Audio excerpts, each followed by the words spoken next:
quem não está, no caso a Tati, aqui conseguindo acessar, ela pode ver a gravação depois. Então, um bom dia aí, pessoal. Estou gravando agora essa parte introdutória, que é a explicação da nossa avaliação. Depois, assim que tiver disponível, eu vou colocar lá no Google Class para vocês terem acesso. Tá certo, pessoal? Pois bem, a nossa prova, ela está, como de costume, no Classroom. Agora, às 8h30, ela vai liberar. Ela não liberou ainda, você sabe que ela demora 2 minutinhos depois das 8h30, porque já são 8h30.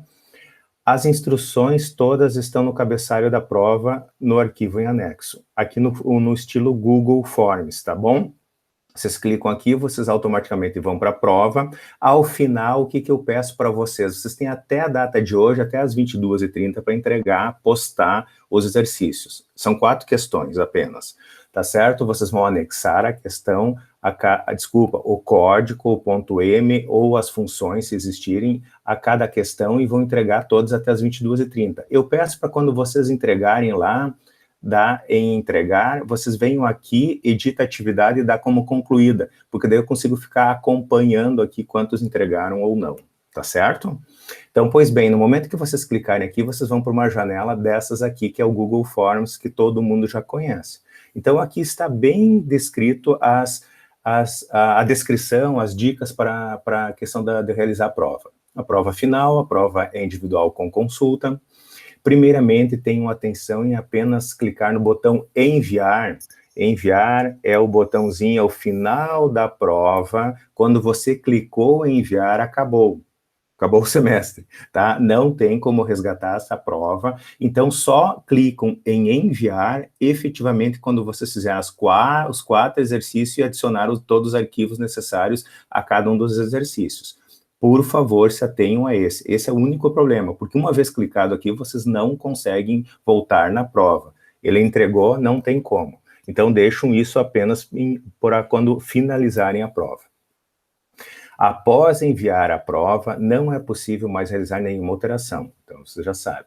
Em relação à prova, ela no formato do formulário do Google, sendo composta por 4 questões a serem desenvolvidas no MATLAB, e os códigos .m devem ser postados em cada questão, pois eu mostro. Caso seja solicitado uma função na questão, ou mesmo se você optar por desenvolver a questão no formato de função, ambos, o programa .m e a função desenvolvida deve ser postada junto à questão. Então, se na questão 1 vocês quiserem fazer através do uso de função ou funções, todas funções .m com o código principal .m deve ser postado dentro da questão. Eu coloquei um limite de 5 anexos por questão. Eu acho que é mais do que suficiente, certo? Não é necessário fazer por funções, a não ser que seja solicitado, tá? Estou falando se quiserem. Lembre-se que a prova é de desenvolvimento de algoritmo /programa. Nesse sentido, a interpretação faz parte da avaliação e não serão respondidas perguntas referentes às questões. Por isso que eu já vou gravar, vou passar todas as questões, tem dúvidas, pedem agora e depois vocês não vão mais me ver, tá certo? Até porque até às 22h30. Sempre leia com atenção e restrinja-se ao que é solicitado na questão. Não inventem, tá? Esse é o resumo da ópera. Sobre o caso do uso de funções prontas do MATLAB, caso não seja explicitamente proibido no descritivo da questão, o uso das funções é permitido. Se eu não falo que não pode usar função, vocês podem usar a função que vocês quiserem. Fiquem atentos às dicas de formato de entrada e saída de dados colocados no final das questões. Eles são parâmetros de avaliação das mesmas. O que eu quero dizer isso? Se eu quero que saia isso aqui na tela, que entra isso aqui na tela, eu vou avaliar por isso. Querem colocar mais? Sem problema, tá? Mas eu vou avaliar por aquilo. A falta de alguma coisa que eu peço é parâmetro de avaliação. Boa prova, e assim que terminar, não esqueçam de enviar a mesma, botão ao final da prova.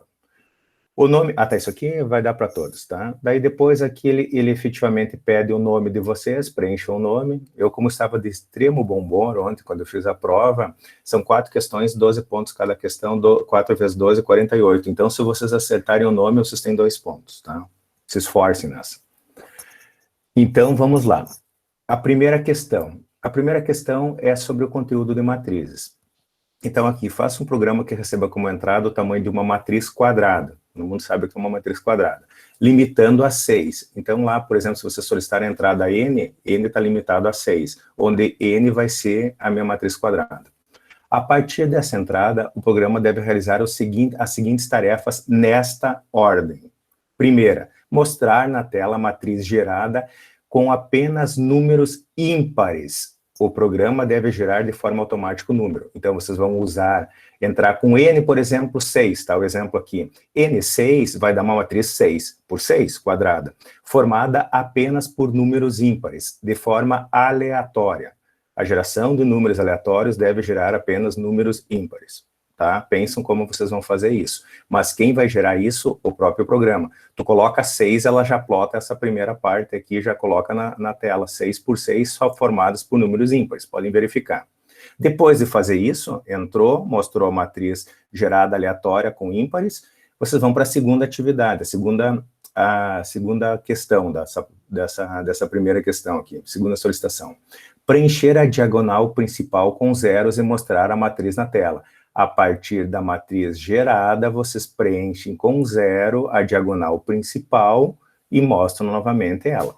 Então, exatamente aqui está todo o executar da questão. Aqui tem adicionar arquivos, então, a priori, no mínimo, vocês devem anexar alguma coisa .m aqui, um programa .m, se usarem alguma função, colocam o .m principal e todas as funções, se vocês usarem. Não está especificando nada de restrição aqui. Então, vocês usam o que vocês quiserem. Certo? Alguma dúvida, podem me pararem, tá, pessoal? Beleza. Outra questão. Tal e qual copy cola da atividade que eu passei para vocês na aula. Evidentemente que eu havia falado isso para vocês. É questão da struct, tá? Então, desenvolva um sistema de cadastro simples com as informações descritas a seguir.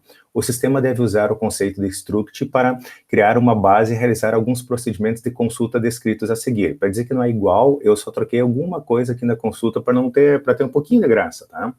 Então, a estrutura do cadastro é nome, idade, sexo e renda. Em tese, vocês já devem ter isso aqui pronto, tá? Que era uma das atividades.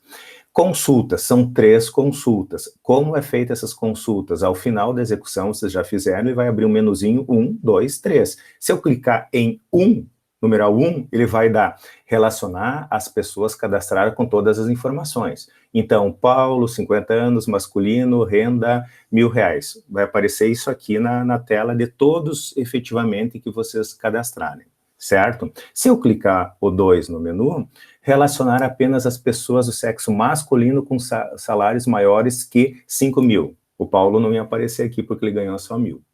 Certo? Daí iriam aparecer, evidentemente, os outros de sexo masculino com uma renda maior que 5.000, certo? Maiores que 5.000, está escrito aqui. E a terceira e última, relacionar todas as pessoas em ordem de salário. Eu não coloquei aqui, mas o salário eu quero do maior para o menor, tá? Então, relacionar todas as pessoas por ordem de salário, independente do sexo, independente do conteúdo do restante e do salário, ordenar por salário do maior ao menor, tá certo? Por exemplo, se o Paulo for de R$1.000 for o menor salário, ele vai estar na última posição. De novo, adicionar arquivo ou arquivos aqui para vocês nessa questão. De novo, isso aqui é igual à questão que eu havia solicitado para vocês, que eu havia prometido que ia cair na prova, eu só alterei alguma coisa aqui na questão das consultas. Desculpa. Questão de alguma dúvida nessa? Desculpa, pessoal. Eu não estou enxergando vocês, mas eu parto do pressuposto que... Acho que não. Beleza, vamos voltar para a prova. Questão de vetor barra matriz. Aqui eu misturei um vetor com matriz, tá? Eu tentei pegar uma questão de cada um dos grandes tópicos que a gente viu. Escreva um programa que gere de forma automática, o usuário não entra com absolutamente nada aqui. Ele gera de forma automática uma matriz A 3 por 3, 3 linhas por 3 colunas, de números inteiros. Essa é a única restrição, números inteiros, tá? Não botar fracionário. Posteriormente, o programa deve, a partir da matriz A gerada, criar outros 2 vetores, MA e ME, ambos com 3 posições, certo? que contenham, respectivamente, o maior elemento de cada uma das linhas desta matriz. O MA vai ter o maior elemento de cada uma das linhas dessa matriz, e ME o menor elemento de cada uma das colunas da matriz A. Então, vocês geram uma matriz 3 por 3, e a partir dela vocês geram, tudo de forma automática, um vetor MA com 3 elementos e um vetor ME com 3 elementos, sendo que o MA vai ter o maior elemento de cada uma das linhas dessa matriz e o ME o menor elemento de cada uma das colunas dessa matriz. Ao final da execução, o programa deve apresentar a matriz A gerada e os vetores MA e ME gerados a partir da matriz A. Tranquilo?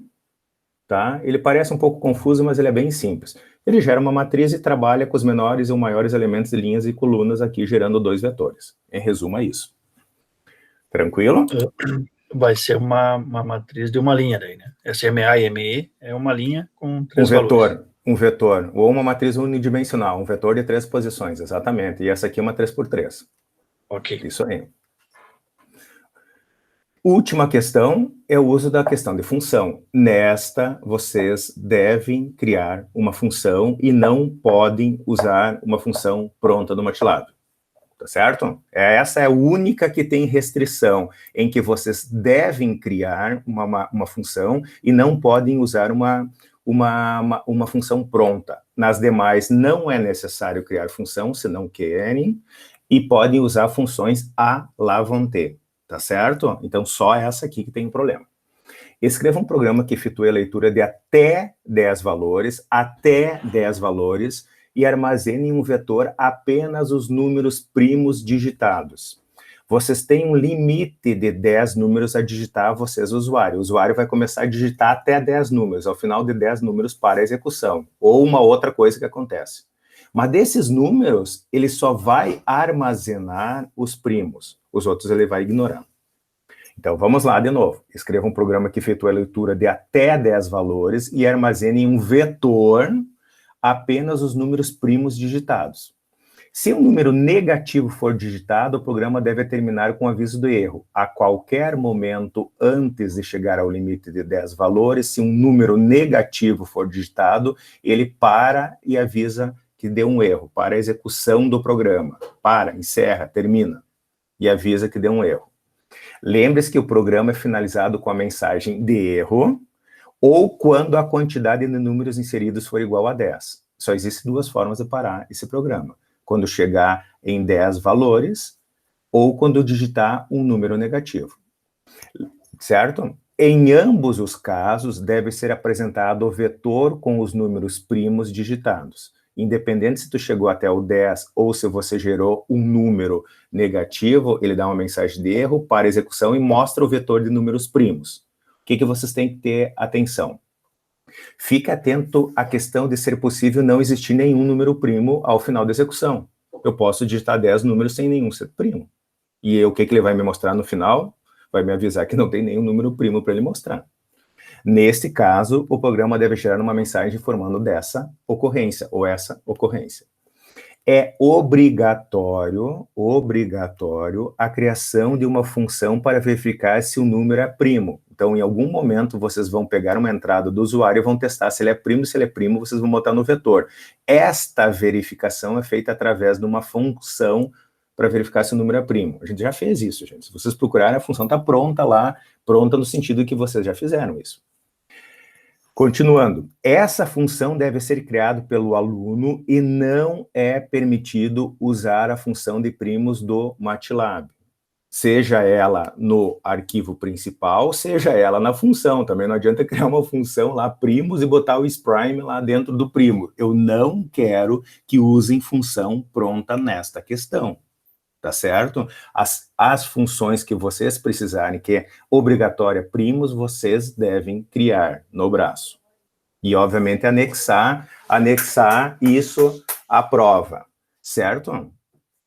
Beleza. Assim que finalizar isso, também deve ser adicionado o arquivo .m e, obviamente, aqui a função ou as funções que forem necessárias. Somente depois que vocês fizerem as 4 questões, anexarem todas, usem esse botão enviar, eu já falei. Se vocês não, adianta me mandar e-mail, tá? Se vocês derem enviar, entregar a prova, tchau, tia Chica. Eu não tenho, é sério, não é uma vontade, eu não tenho como voltar a prova para vocês. Eu tenho que abrir para todos, isso aí é um horror, e volta a todos, e eu não vou fazer isso, porque o mínimo de atenção vocês têm que ter para não clicar nesse botão, tá? Então eu estou frisando isso, só clicam quando vocês terminarem a prova e de anexar todos os arquivos, as 4 questões. Cada questão eu já brinquei com vocês, cada questão vale 12, 4 vezes 12, 48, os 2 pontos é sério, é o nome de vocês, tá? Por uma questão de arredondamento. Legal, galera? Agora, voltei para cá, alguma dúvida antes de eu parar a gravação e de vocês começarem a fazer a prova?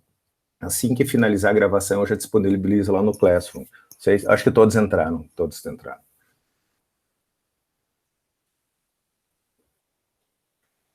Me dá um retorno aí. Podemos parar a gravação, tranquilo? Mais alguém? Contagem regressiva aí. 3, 2, 1. Eu vou parar a gravação. Vocês podem, obviamente, acessar